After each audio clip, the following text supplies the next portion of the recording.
What's going on, Knicks fans? You're watching New York Knicks Now by Chat Sports. I'm your host, Marshall Green, and not at the studio today. It's Saturday. I was off. I'm about to go to the pool. But first, I wanted to get you guys a video on the latest Donovan Mitchell because we have some new reports from Adrian Wojnarowski of ESPN. Ian Begley had a bombshell of a report last night. Marc Stein had some interesting pieces and updates on Donovan Mitchell. Alan Hahn chimed in, as well as Jake Fisher. Shout out to Hahn and the Knicks Fix. If you know, you know. But first, this is why you subscribe. Whether we're in the studio or we're at the crib just in front of my laptop, we're going to get you guys a video on the latest New York Knicks news and rumors. We're trying to get to 10,000 subscribers. I appreciate everybody that's hit that big red button in the past couple of weeks. We've gained almost like 3.3 thousand subscribers in the past 28 days. That's a salute to Knicks Nation and all the real ones out there. If you want to drop a real one in the comment section for a real one roll call, I'm never against that. Before we get into Donovan Mitchell and what Woj, Begley, Alan Hahn, and all the big-time guys had to say about Donovan Mitchell, I want to talk about what Tim Legler of ESPN had to say. A couple of shows ago, we did a F Bobby Marks. We call it a weigh-in, a comment driver. And it was because he had a terrible trade idea that the Knicks would send Obi Toppin, RJ Barrett, and 5 first-round picks to the Jazz for Donovan Mitchell. So we said F Bobby because he's a hater and he doesn't know anything about the Knicks. Today, it's F Tim Legler. If you watch ESPN and you watch NBA stuff over there, Legs, he's been there for a long time.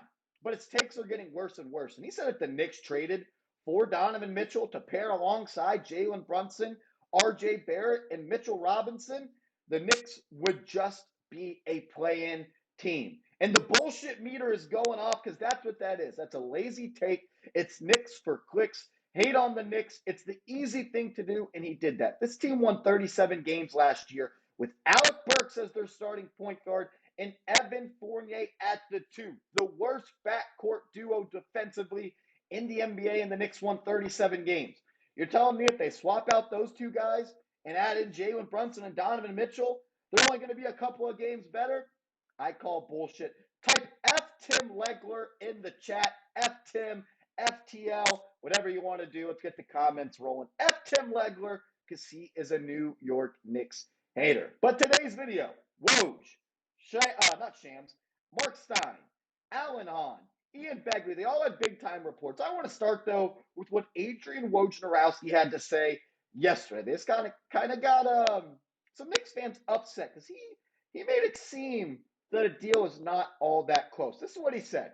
He said Utah is talking around the league. They checked in with the Knicks and traded some ideas with the Knicks with what the Knicks would be willing to do in a trade for Donovan Mitchell. He said it was really just a conversation to kick off an extensive process over time. Utah has time on their side, he said. He expects Utah and the Knicks to revisit this conversation about Donovan Mitchell in the coming weeks, but the Knicks are a motivated suitor. And when he uses terms like that, that means the Knicks sounds like are all in on a Donovan Mitchell trade. And we've kind of known that for the past couple of days. That report came out first.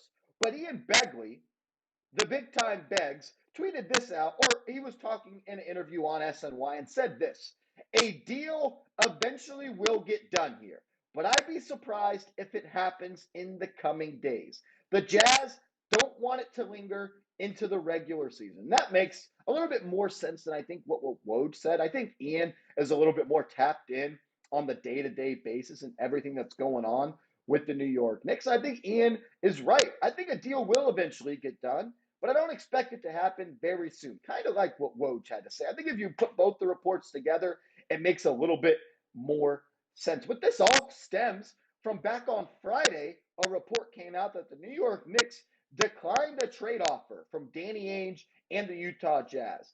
Ainge asked for Obi Toppin, Immanuel Quickley, Quentin Grimes, Miles McBride, and not 1, not 2, not 3, not 4, not 5, but 6 future first-round picks. The Knicks, they reportedly rejected that offer and sent in a counteroffer that was supposedly very strong.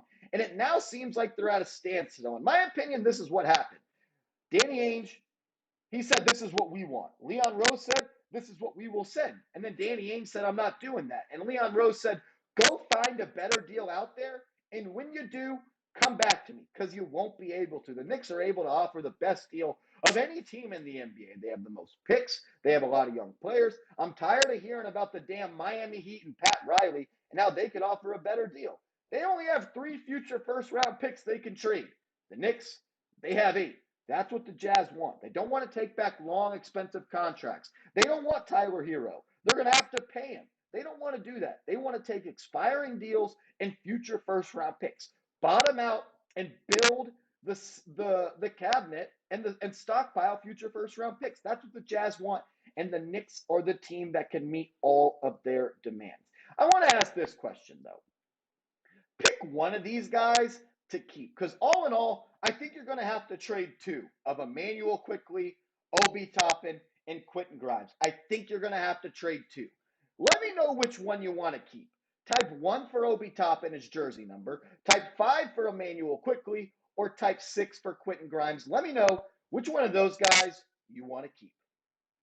I also thought it was pretty interesting that Ian Begley reported that before the deal became official for Mitchell Robinson, an NBA free agency, to come back to the Knicks on that 4-year, $60 million deal, the Utah Jazz made a trade proposal that would send Mitchell Robinson, R.J. Barrett, and 3 future first-round picks to the Jazz for Donovan Mitchell.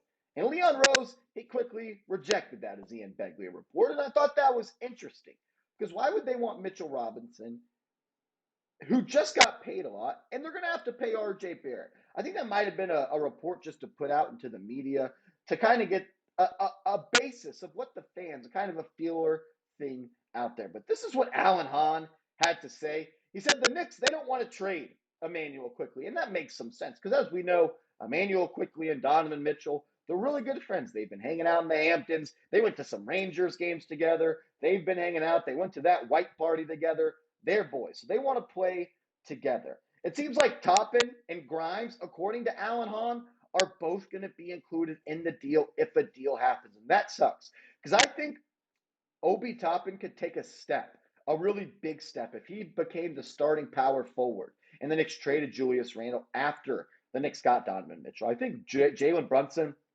Donovan Mitchell, R.J. Barrett, Obi Toppin, and Mitchell Robinson is a starting 5 that I would like to rock out with for the next couple of years. I think you're set. I think Obi would fit with them really well. He'd help push the pace. He'd get him some easy buckets. He'd stretch the floor a little bit. We saw him get better and better at that three-point shot as the season went on. So that would suck. But according to Alan Hahn, he said Toppin and Grimes seem like givens in a trade. He said the Jazz lost leverage with the Ayton re-signing. And what he meant by that was that you no longer can make a trade with the Phoenix Suns. And it sounded like there was a 3-team deal on the table where it was the Nets, the Suns, and the Utah Jazz, and Ayton would have been involved. So that option is no longer available for Danny Ainge in the Utah Jazz. He also said this, notes the reported trades are merely for public consumption. What does that mean?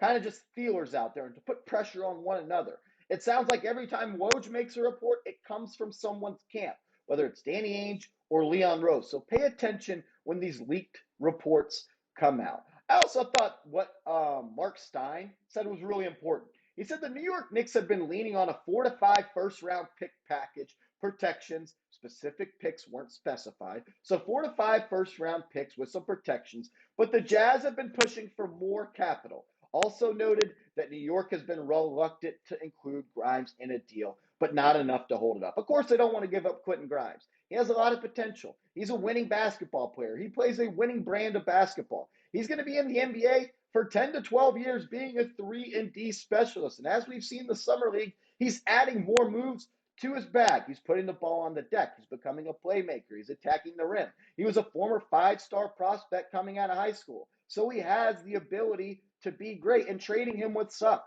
But when you can land a 25-year-old that's a 3-time All-Star, that has multiple 50-point games in the playoffs, has been to the playoffs every year, and won playoff series before, 2 of them, at the age of 25, you ship out Quentin Grimes. I'd love to keep him, but you can't keep everything. Sometimes you got to pay to get something back. It costs to be the boss, and right now, if Leon Rose wants to be the boss of New York and be applauded as the best general manager of the New York Knicks since whoever you want to say, Then he has to make this move. There is pressure. Do you know what you want to give up? I don't think they do.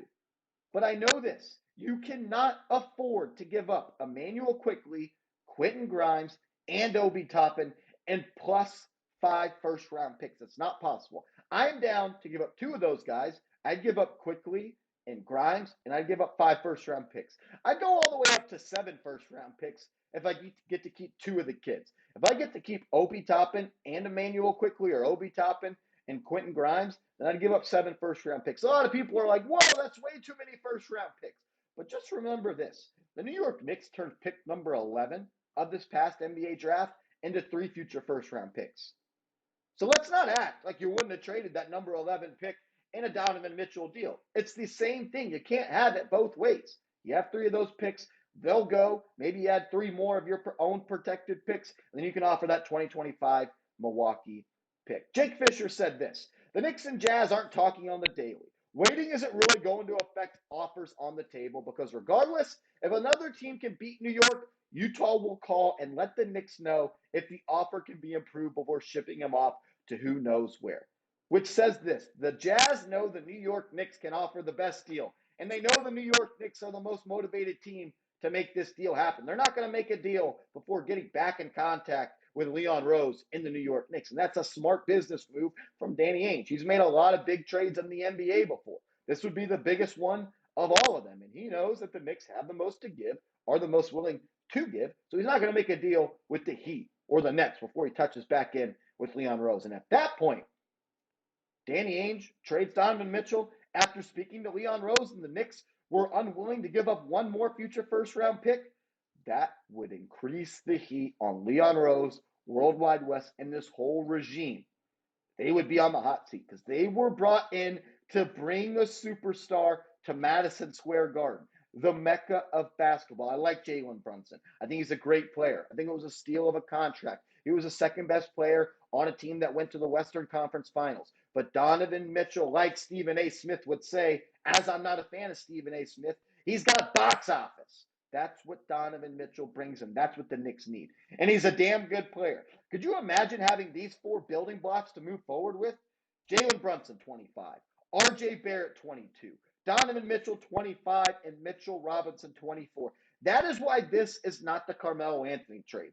Because you gave up absolutely everything to land Carmelo Anthony except Amari Stoudemire. You had no youth after that trade. You didn't have any nice picks. If the Knicks give up 7 first-round picks, they still got 4 first-round picks over the next 7 years. So they're not just emptying out the cupboard and going to have nothing left. They would still have picks, and they would have youth on their side. 4 players that are building blocks under the age of 25, 4 starters. The Knicks, after they made the Melo trade, did not have that. They were paying $100 million to Amari Stoudemire, who had perpetual and consistent injuries. It's not the same situation.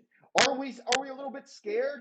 I understand that, but it is not the same situation, so let's stop saying that. I appreciate everybody that's made New York Knicks Now a part of their day today. Before we get out of here, I want to show some love to people because we've been doing a lot of real one roll calls at the end of the show where we ask the real ones that made it this far in the video to drop a real one in the comments. I'm just going to go to the last video, Control F, and see what real ones I see and give a shout out.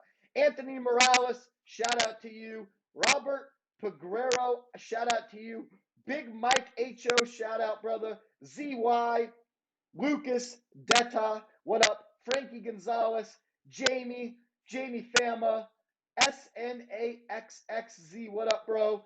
Nigel Harriet, my guy. Broken Chip 710. I always see you commenting real one because you're a real one. Frank Queerzo, what up, bro? Eternal Knicks Optimist, you know you're my guy. What's up, bro? Dripmore, what up, fam? A sports fan. Reed Craig, Gregory McLaughlin, ZY. He said it a couple of times because he's a real one. Eric Richards, Southside Ski, what up, brother? John Wallace, Victor Mena, Nathaniel Alston, Will Latimer, Tony Curry. Oh, there's so many. You guys are awesome.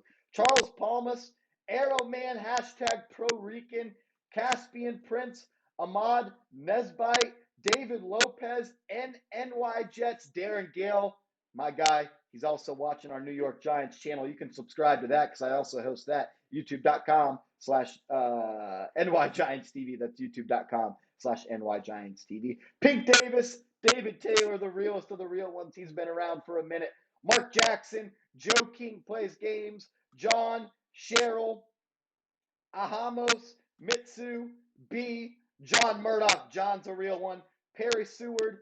There's so many. Guys, I appreciate everyone that comments real one on all of these videos. If you want to get a shout out on a future New York Knicks Now, let me know you made it this far in the video and comment real one. And when new news or new rumors come out around Donovan Mitchell, I promise we'll get you guys a video ASAP.